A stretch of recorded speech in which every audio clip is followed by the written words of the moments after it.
On this Money Saving Monday, we're talking about the importance of creating a will or a trust. It's something that experts say is crucial for a lot of reasons, but stats show a big gap in estate planning readiness, with 55% of Americans having no formal estate plan. 12 News journalist Tricia Hendricks live now with more on this. Trish?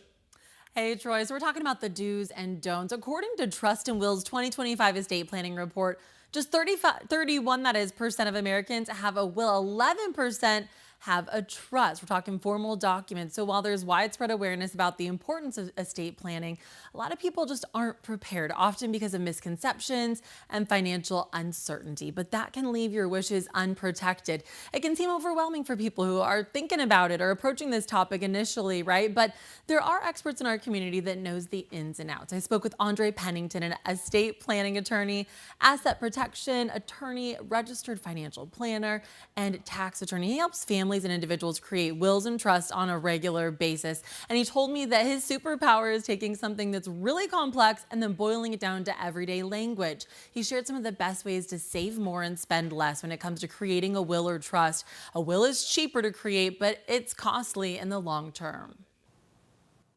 A will gets probated through the court. That's going to cost anywhere from $10,000 to $20,000 on a simple estate, and it lasts a year long. So the family sort of struggles while that year is going on because they're also grieving and can't get to the next stage of grief.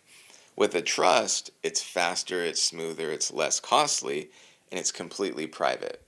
If you have kids, he says you should definitely have an estate plan, for example, not something as a parent you want to think about, but if you're in an accident, for example, who's going to take your kids? You should have paperwork in place so the state is not making that decision for you. For new parents, it could be the last thing on your mind, but it's extremely important and everyone should have a plan in place. He says the only real don't is don't ignore it. He's also advising against doing it yourself. Unfortunately, he's seen countless DIY wills and trusts that end up in probate anyway, and it's just not having the expertise. So if you don't have a plan in place and a loved one passes away, there's no limit, he says, to how much it could end up costing you. So that's definitely something to keep in mind. Coming up on 12 News at 6, the top questions you should ask before hiring someone to help create these documents. And as always, if you have any money-saving topics you want us to cover, email us at money@12news.com. All right, Tricia, thank you. Good information.